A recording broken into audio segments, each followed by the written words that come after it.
साथियों नमस्कार और बहुत बहुत स्वागत है आप सबका अपने इस सेशन में। तो आज के इस सेशन में हम लोग डिकोड करने की कोशिश करेंगे, एनालाइज करने की कोशिश करेंगे कि जो अभी बिहार में जो बांकेपुर बाय इलेक्शन हुआ है, जिसमें जन स्वराज पार्टी के कमांडर प्रशांत किशोर ने जो जीत हासिल की है 19,000 से ज्यादा वोटों से, आखिरकार में इसके पीछे कौन से फैक्टर्स जिम्मेदार थे? क्योंकि अभी 8 महीने पहले ही वहां पर बीजेपी और नीतीश कुमार की पार्टी जेडीयू मिल करके चुनाव लड़ते हैं और जीत भी हासिल करते हैं। उसके बाद बिहार में जिस तरीके से सम्राट चौधरी मुख्यमंत्री बने वो आपने देखा। लेकिन आखिरकार में इन 8 महीनों में ऐसा क्या हो गया कि बीजेपी अपने अध्यक्ष की सीट ना बचा पाई? और प्रशांत किशोर के इस जीत के क्या मायने हैं? आखिरकार में कौन से फैक्टर्स रिस्पॉन्सिबल थे बीजेपी की हार के पीछे और कौन से फैक्टर्स रिस्पॉन्सिबल थे प्रशांत किशोर के जीतने के पीछे? और यहां से क्या लेसन ड्रॉ होता है बीजेपी के लिए और प्रशांत किशोर का पॉलिटिकल करियर अब आगे कैसा जो है दिखता है? आज के सेशन में हम लोग एक एक करके इन्हीं सब चीजों पर चर्चा करेंगे, ठीक है? तो जैसा कि आप देख सकते हैं यहां पर बांकेपुर बाय इलेक्शन का रिजल्ट आ चुका है और जिसकी उम्मीद नहीं की गई थी, मतलब बीजेपी ने जिसकी उम्मीद नहीं की थी, वो रिजल्ट आ गया। और नितिन नबीन साहब जो कि बीजेपी के राष्ट्रीय अध्यक्ष हैं, वो स्वयं ये बात कह रहे हैं, did not get expected mandate in Bankipur says Nitin Nabin. मतलब बीजेपी ने कभी ये सोचा नहीं था कि बीजेपी जो है वो अपना कुनबा बचा नहीं पाएगी और अपना कुनबा हार जाएगी, वो भी उस व्यक्ति से, उस पार्टी से जिसकी अभी 8 महीने पहले बिहार विधानसभा के चुनाव में बहुत बुरी हार हुई थी। मतलब जन स्वराज पार्टी ने चुनाव लड़ा था बिहार विधानसभा का, लेकिन जमानत जब्त हो गई थी, कोई सीट वो जीत नहीं पाए, ठीक है? अच्छा, अभी देखिए कुछ महीने पहले ही बिहार में बहुत सारा चेंज आपने देखा होगा, जैसे नीतीश कुमार जी का मुख्यमंत्री पद से रिजाइन करना, फिर उनका राज्यसभा जाना, फिर बिहार से ही नितिन नबीन को उठाना और बीजेपी का राष्ट्रीय अध्यक्ष बना देना। ये वो कुछ इवेंट्स थे जो बिहार में इस मतलब हाल के दिनों में वहां पर घटे, आप सबने देखा होगा। अब देखिए जो रिजल्ट आए, मैं आपको यहां बताऊं कि जो बाय इलेक्शंस हुए ये दरअसल 3 राज्यों में हुए, 3 सीटों पर। केवल एक बिहार में नहीं था, गुजरात में था, मध्य प्रदेश में था और बिहार में था। जिसमें आप देखेंगे कि गुजरात की जो मांजिलपुर विधानसभा की जो सीट थी, बीजेपी उस सीट को बचा पाई, लेकिन बांकीपुर और दतिया ये दोनों सीट जो है वो बीजेपी को हारना पड़ा। यही देखिए, यही डेमोक्रेसी की बड़ी खासियत होती है, लोकतंत्र की यही खासियत है कि यहां पर जरूरी नहीं है कि जिस सीट पर आप कई सालों से चलते चले आए वो सीट आप ही की रहेगी। आप देखिए अमेठी सीट को देख लीजिए, समझ रहे हैं? मतलब कांग्रेस का गढ़, मतलब ऐसी ऐसी सीटें जहां कांग्रेस का एक छत्र राज था, मतलब कभी कोई सोच नहीं सकता था कि इस सीट से राहुल गांधी जो है वो चुनाव हार जाएंगे। देखिए राहुल गांधी वो सीट हार गए। तो मतलब डेमोक्रेसी में कुछ भी हो सकता है, क्योंकि जनता के मूड पर सब डिपेंड करता है। जनता को कौन सी बात आपकी पसंद आ जाए, जनता कब आपसे नाराज हो जाए। और घर से तो निकले थे वोट देने इनको, लेकिन जब अंदर गए तो मूड बदल गया, अब ये हुआ कि नहीं नहीं हम किसी और को वोट देंगे। तो इन डेमोक्रेसी और भारत जैसे लोकतंत्र में, एक मैच्योर डेमोक्रेसी में, ये बहुत हेल्दी साइन भी है कि यहाँ पर किसी भी पॉलिटिकल पर्सन को, नेता को, ये घमंड नहीं होना चाहिए कि नहीं अब तो हमारा ही राज रहेगा और हम ही सारे चुनाव जीतेंगे। ये इलेक्शंस जो बाय इलेक्शन हुए हैं ना, ये बड़ा अच्छा एग्जाम्पल है इसका, स्पेशली बांकेपुर का। तो अब बांकेपुर सीट पे आते हैं, उसकी बात थोड़ी सी करते हैं। देखिए जब रिजल्ट आया तो ऑब्वियस सी बात है, प्रशांत किशोर ने बड़ी मेहनत की थी इस सीट पर चुनाव जीतने के लिए और उनके अकॉर्डिंगली जो उन्होंने एक्सपेक्ट किया था भाई, उनकी जीत हुई।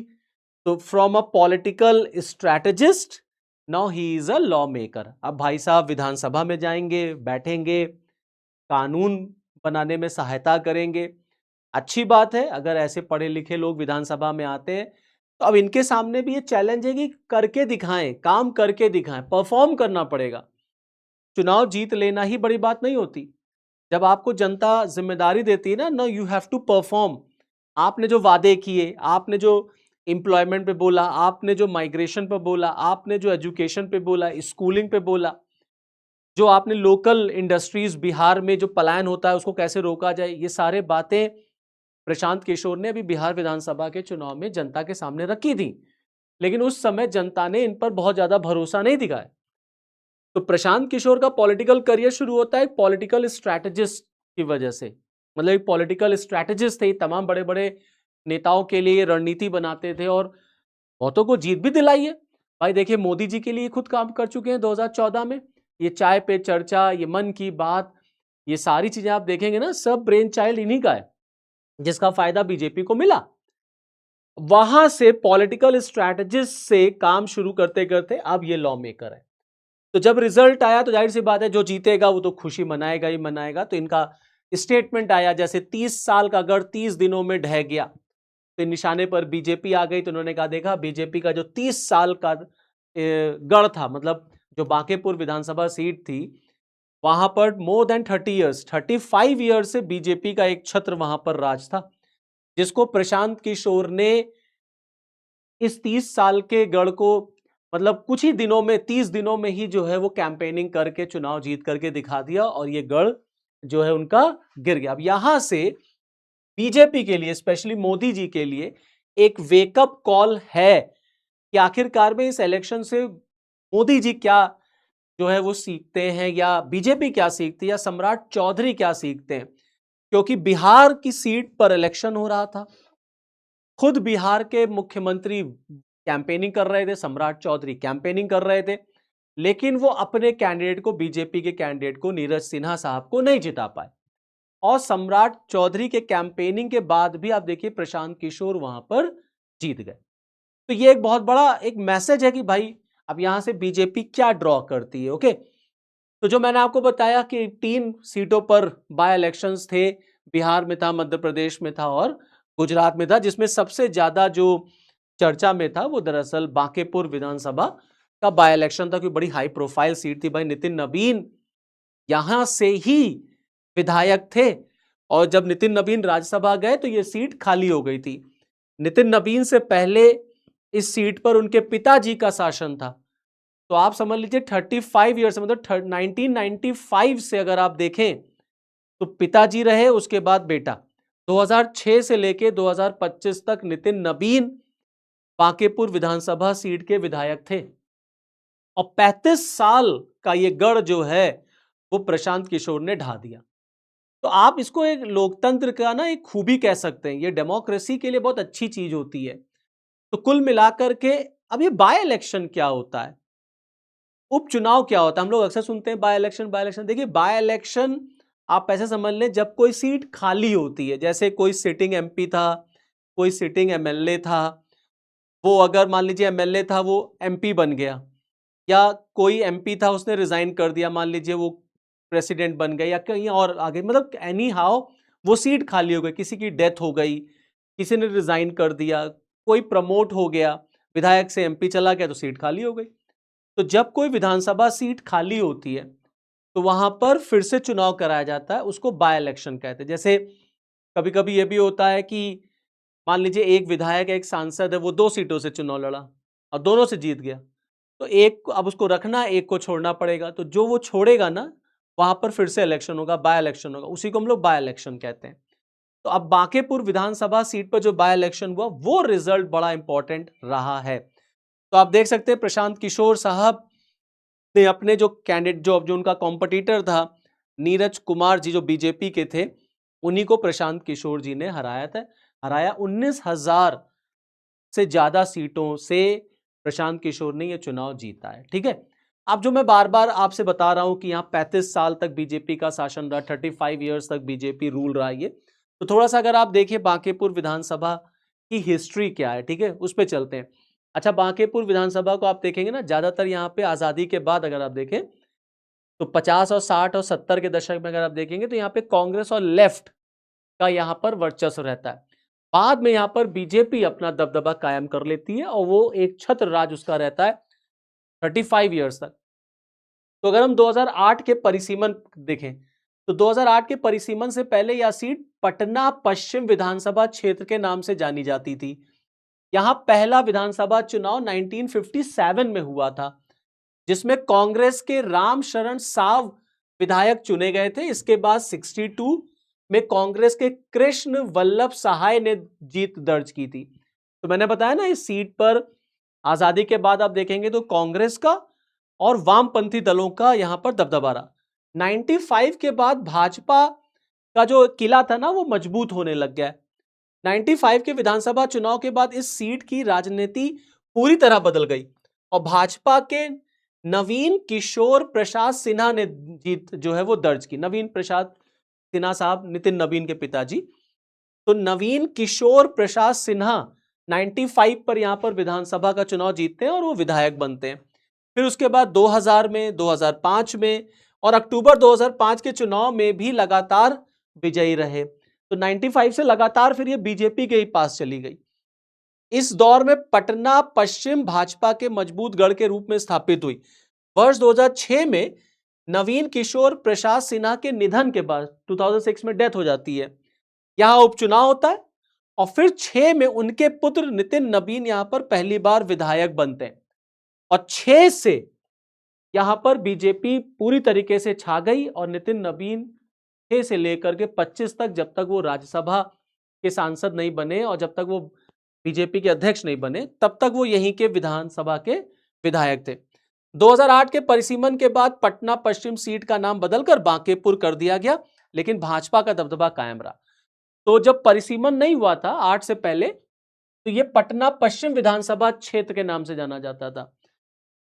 फिर जब परिसीमन हो गया, डिलिमिटेशन, तब इसका नाम बदल के बांकेपुर कर दिया गया। ओके, तो बांकेपुर विधानसभा सीट पर ना लगातार बीजेपी का ही शासन रहा। 35 साल तक, मतलब किसी का गढ़ रहा हो, वहां पर अगर कोई हार जाए तो ये बहुत बड़ा शौक रहता ही रहता है। ये मैसेज देता है कि यार कुछ तो गलती हो गई, मे बी इन कैंपेनिंग गलती हो गई, या गलत कैंडिडेट हमने चुन लिया, या पब्लिक का वो कॉन्फिडेंस हम गेन नहीं कर पाए, एंटी इनकम्बेंसी हो गई, मतलब कुछ भी हो सकता है। एंटी इनकम्बेंसी, प्रो इनकम्बेंसी दोनों चलती है। जनता कभी कभी आपसे नाराज होकर के भी आपके लिए वोट कर देती है, आपके अगेंस्ट वोट कर देती है, कभी कभी आपसे खुश रहती है तो भी वो आपको वोट कर देती है। तो कहीं तो कुछ ना कुछ तो गलती हुई यहां पर बीजेपी की लीडरशिप से, उसी का हम लोग एनालिसिस करते हैं। ठीक है, अब ऑब्वियस सी बात है, प्रशांत किशोर यहां से जीत चुके हैं, तो पहले जरा प्रशांत किशोर के बारे में डिस्कस कर लेते हैं, यहां से उनके लिए क्या निकल के आता है। तो जाहिर सी बात है, कोई भी पॉलिटिकल पर्सन अगर होगा, वो अपना पॉलिटिकल करियर अगर पॉलिटिक्स में बनाना चाहेगा, तो वो चुनाव जीतना चाहेगा, कोई चुनाव हारना नहीं चाहता। ये एक जीत है उनके लिए। अभी कुछ महीने पहले वो हारे थे, लेकिन यहां पर उन्होंने हार से सबक लिया। ये सबसे बड़ी बात है, उन्होंने सीखा कि क्या क्या गलतियां उन्होंने विधानसभा चुनाव में की थी। अब की बार जब बाय इलेक्शन में वो कैंपेनिंग करने पहुंचे तो वो ज्यादा कनेक्ट कर पाए। जैसा मैं देख रहा था, जब वो कैंपेनिंग कर रहे थे तो जा करके चाय की टपड़ी पर, चाय की दुकान पर आदमी से बातचीत करना, बैठ जाना, वहां पर लोकल संवाद करना, लोकल लैंग्वेज में संवाद करना, चाय पीने लग जाना, मतलब कहीं ना कहीं उनका जो कनेक्ट था वो इस सीट पर लोगों से हो पाया, जिसका फायदा उनको इलेक्शन में मिला। अच्छा, दूसरा ये भी था, पॉलिटिकल टर्नआउट भी थोड़ा सा कम रहा इस बार। 34% शायद इलेक्शन में वोटिंग हुई है इस बार। ये इतिहास रहा है, बांकीपुर का इतिहास रहा। आप देखेंगे वहां पर वोटिंग टर्नआउट कम ही रहता है, तो 34% वोटिंग टर्नआउट रहा। अब यहां पर वो जीत गए हैं, तो जाहिर सी बात है भाई, वो लॉ मेकर होंगे, वो विधानसभा में जाएंगे। यहां से वो एक उम्मीद देख सकते हैं, आने वाला उनका पॉलिटिकल ग्राफ धीरे धीरे अब बढ़ता हुआ नजर आएगा। तो जब आप कहीं एक बार आप जीत जाते हैं ना, तो आपको एक मोटिवेशन मिलता है, आप आगे बढ़ने की सोचते हैं। अच्छा ठीक है, अब ये सीट हम जीत गए, अब आगे, तो आपको कहीं ना एक मोटिवेशन मिलता है कि नहीं ठीक है, अब आगे के लिए काम करते हैं। आने वाले दिनों में 27 में उत्तर प्रदेश का विधानसभा चुनाव है, कई और राज्यों में भी चुनाव है, पंजाब में चुनाव है। यहां पर उनका इंप्लीमेंटेशन, उनका यूज हो सकता है। वो बीजेपी के खिलाफ इन राज्यों में आपको देख सकते हैं, वो भी चुनाव लड़ सकते हैं। हो सकता है बीजेपी ये यूपी विधानसभा का चुनाव भी जन स्वराज पार्टी आपको उत्तर प्रदेश में लड़ती हुई नजर आए। प्लस ये भी हो सकता है कि विपक्ष उनको अपने साथ जोड़ ले, तो एक विपक्ष में एक और चेहरा जुड़ जाएगा। तो कहीं ना कहीं उनका ग्राफ आपको बढ़ता हुआ नजर आएगा अगर वो काम करेंगे, मेहनत करेंगे, डिलीवर करेंगे तो। वरना ऐसे ही बहुत सारे नेता हुए हैं जो एक बार चुनाव जीते उसके बाद जीत ही नहीं पाए। तो कुल कुल मिलाकर के उनके लिए तो ठीक है। अब हम लोग ये बात देखते हैं, इसका एनालिसिस करते हैं कि क्या रीजंस रहे क्यों बीजेपी ये चुनाव हारी। ठीक है, तो मैंने बहुत सारे रीजंस एनालाइज किए, तो कुछ रीजंस मैं आपके साथ डिस्कस करना चाहूंगा। तो दो पार्ट में है, एक पार्ट में ये रीजंस हैं, फिर एक पार्ट में ये रीजंस हैं। ठीक है, देखिए जैसे रेफरेंडम और नीतीश कुमार सक्सेसर सम्राट चौधरी। ओके, ये जो पूरा इलेक्शन हुआ इससे क्या सबक निकलता है? ये रिजल्ट एक रेफरेंडम है, किसके ऊपर, किसके लिए? सम्राट चौधरी के लिए, जो नीतीश कुमार के सक्सेसर रहे। बिहार में Nitish Kumar as a political leader, as a politician, as a CM, भाई उनका कोई जवाब नहीं है। मतलब बिहार की जनता जितना कनेक्ट नीतीश कुमार से करती है ना, उतना सम्राट चौधरी से नहीं कर पाती। नीतीश कुमार ने जो डिलीवर करके दिया, जो लोगों से वादे किए, जो उन्होंने काम किए ना, पब्लिक पब्लिक यार अपने आप को नीतीश कुमार से बहुत कनेक्ट करती है। अब नीतीश कुमार को बीजेपी ने हटाया, नीतीश कुमार हटे, वो राज्यसभा चले गए, सम्राट चौधरी को मुख्यमंत्री बना दिया गया। पब्लिक कहीं ना कहीं इस बात को डाइजेस्ट नहीं कर पाई, तो ऑटोमेटिकली अब इलेक्शन के टाइम पर ही तो वो अपना रिफरेंडम देगी ना। तो ये रिफरेंडम है, इसका मतलब ये है कि सम्राट चौधरी को नीतीश कुमार के लेवल पर पहुंचने के लिए बहुत मेहनत करनी पड़ेगी। उन्हें कानून व्यवस्था पर, उन्हें बिहार के डेवलपमेंट पर, उन्हें एम्प्लॉयमेंट पर, उन्हें युवाओं को लेकर के, किसानों को लेकर के, महिलाओं को लेकर के, ये सब डिलीवर करके देना पड़ेगा, दिखाना पड़ेगा, तब आगे चल करके चीजें और बेहतर हो सकती हैं। तो एक तो ये, दूसरा anti incumbency of 30 years and lack of development. 30 साल का एंटी इनकम्बेंसी, भाई जब आप किसी क्षेत्र में 30-35 साल विधायक रहे और अगर आप तब भी वहां डेवलपमेंट ना कर पाए तो पब्लिक क्या करेगी? किसी ना किसी और को तो अल्टरनेटिव के फॉर्म में चूज करेगी ही ना। तो एक तो एंटी इनकम्बेंसी और दूसरा लैक ऑफ डेवलपमेंट। तो पब्लिक ने एक बदलाव देखा, कहा नहीं यार अब प्रशांत किशोर को या किसी और को मौका देना चाहिए, ये बहुत हो गया। तो एंटी इनकम्बेंसी आप देख सकते हैं, प्लस जो फ्रेगमेंटेशन रहा आरजेडी का, एमवाई वोट बैंक का, जो आरजेडी है लालू की पार्टी, इसमें जो एमवाई फैक्टर है, मुस्लिम और यादव फैक्टर, इसमें आपको बिखराव दिखेगा, आपको अलगाव दिखेगा। इसका फायदा भी प्रशांत किशोर को कहीं ना कहीं मिला। Upper caste vote moved away from BJP to Jan Suraaj. ऐसा माना जा रहा है कि अपर कास्ट, खासतौर से ब्राह्मण हो गए, क्षत्रिय हो गए, इन लोगों का जो वोट, जो जो बनिया, जो कास्ट हैं, इन लोगों का वोट जो है ना, वो कहीं ना कहीं बीजेपी से छिटका। उसके पीछे बहुत सारे रीजंस हैं। जैसे अभी कुछ दिन पहले आपने देखा होगा ना, यूसीसी वाला, ये आपका यूजीसी वाला जो मैटर था, बहुत न्यूज में था। तो यूजीसी के इशू की वजह से अपर कास्ट बीजेपी से नाराज चल रही है। तो वो बिहार में इस इलेक्शन में देखने को मिला कि अपर कास्ट जो है वो बिहार में बीजेपी से हट करके प्रशांत किशोर की तरफ, जन स्वराज की तरफ चली गई। प्लस प्रशांत किशोर का clean politics versus BJP perceived arrogance. हाल के दिनों में जो जो घटनाक्रम हमें देखने को मिले, जैसे जंतर मंतर पर प्रोटेस्ट हुआ, बिहार में प्रोटेस्ट हुआ, सिवान में बच्चों ने प्रोटेस्ट किया, छात्र आंदोलन किया, उसको जिस तरीके से सरकार ने कंट्रोल किया है ना, मतलब कहीं ना कहीं पब्लिक के सामने ये मैसेज, जैसे किसानों का मुद्दा हो गया, एक एक ये इमेज बिल्डअप करने में विपक्ष जो है वो सक्सेसफुल रहा कि बीजेपी में एरोगेंस बहुत है। क्लियर, ये एक टैगलाइन बहुत चली कि बीजेपी में कोई मंत्री है उसका उसका रेजिग्नेशन नहीं होता। तो पब्लिक के सामने ना प्रशांत किशोर की जो जो पॉलिटिकल, मतलब उनकी जो इमेज है नीट एंड क्लीन, वो लोगों को ज्यादा बेहतर नजर आई।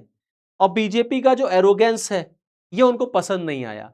तो डेमोक्रेसी में नेता को कभी एरोगेंट नहीं होना चाहिए, उसको बहुत डाउन टू अर्थ होना चाहिए। पब्लिक 10 बातें बोल देना, भैया सुन लो, तभी तुम नेता हो।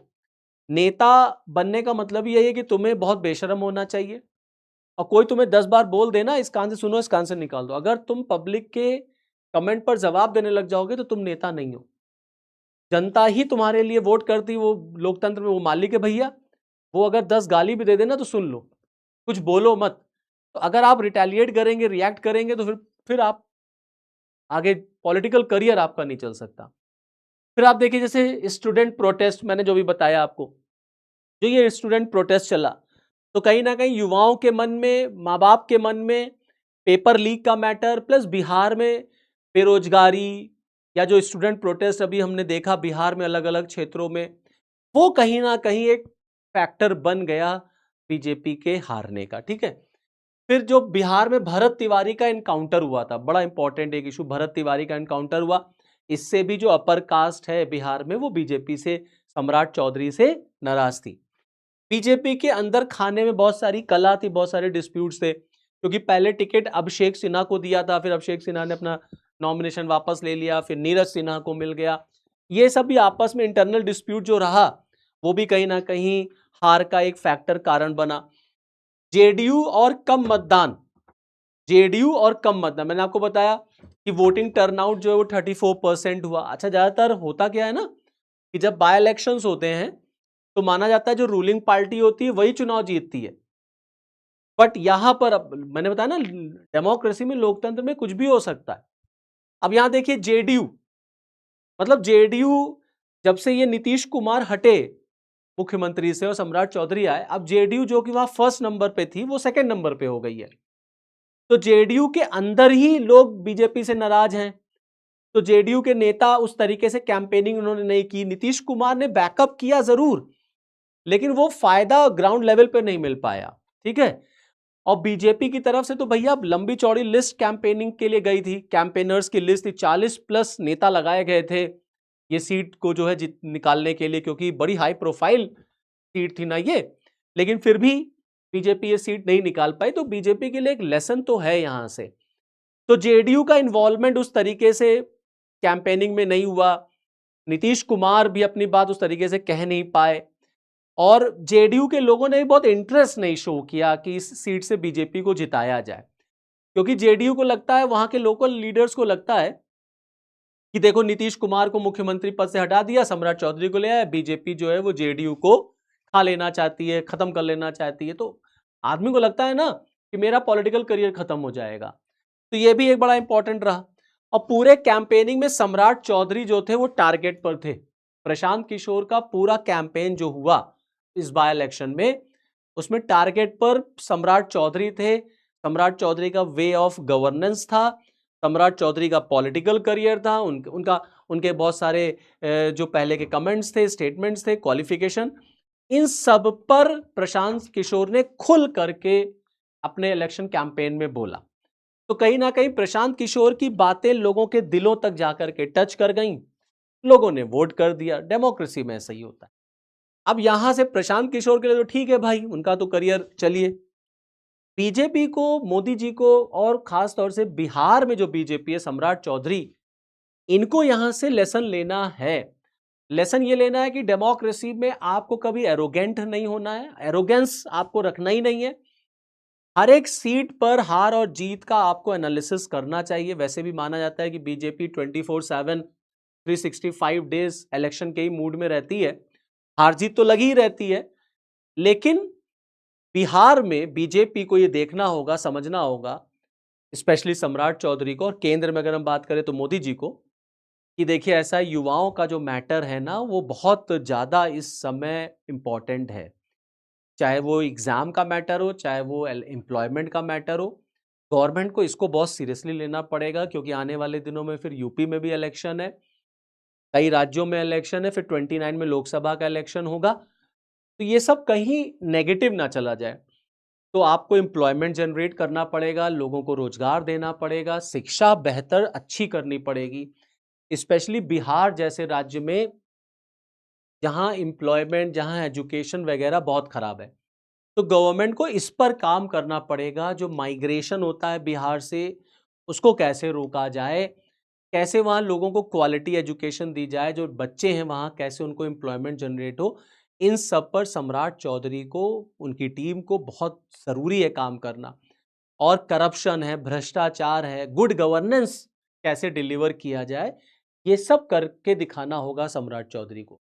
और दिल्ली में मोदी गवर्नमेंट को भी, केंद्र में बीजेपी को भी देखना होगा कि कैसे हम ये नीट वाला मैटर, आने वाले एग्जाम्स, और एम्प्लॉयमेंट पर हम कैसे काम करें, क्योंकि युवा जो है इस मूवमेंट के बाद, एक तो सोशल मीडिया का ज़माना है, युवा जो है वो बहुत ज़्यादा मतलब कहीं न कहीं बीजेपी से नाराज़ है और आप उनको नाराज़ नहीं कर सकते क्योंकि वो आपके लिए वोट टर्नआउट होते हैं। और अगर एक घर में एक युवा बेरोज़गार बैठा है ना, तो उसके घरवाले भी कहीं न कहीं सरकार से नाराज़ हो जाते हैं। तो इन सब पर काम करने की ज़रूरत है। तो चलिए फिर इस वीडियो में इतना ही।